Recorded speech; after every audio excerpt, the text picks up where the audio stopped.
Pertumbuhan ekonomi Indonesia pada 2021 dilaporkan sejalan dengan proyeksi pemerintah sebelumnya, yakni sebesar 3,69%. Perolehan positif ini salah satunya didorong oleh pertumbuhan ekonomi pada akhir 2021 yang mencapai 5,02%, sejalan dengan membaiknya mobilitas penduduk akibat pelonggaran PPKM pada Juli hingga Agustus 2021. Pemerintah pun optimistis pertumbuhan di 2022 akan lebih tinggi. Menteri Koordinator Bidang Perekonomian Airlangga Hartarto yakin pertumbuhan ekonomi tahun ini bisa mencapai di atas 5%.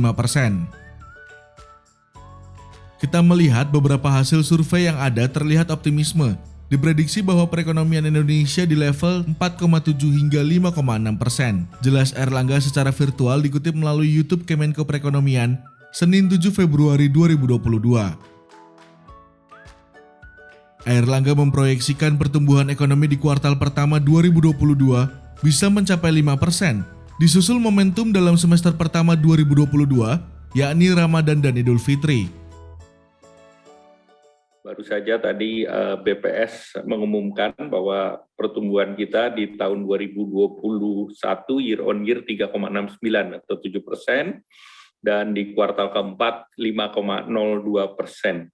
Nah, tentu kita melihat bahwa di pertumbuhan di kuartal pertama tahun lalu itu kita masih minus 0,7%, dan tentu kita berharap bahwa di kuartal pertama tahun ini kita bisa dorong di atas 5%, dan tentunya akan mempengaruhi di kuartal kedua karena ada momen puasa dan hari raya.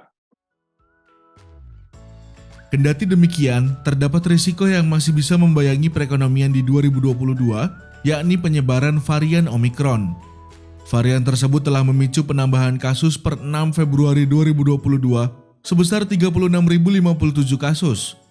Untuk itu, pemerintah menerapkan PPKM level 3 di sejumlah daerah yang memiliki perkembangan kasus COVID-19 yang tinggi.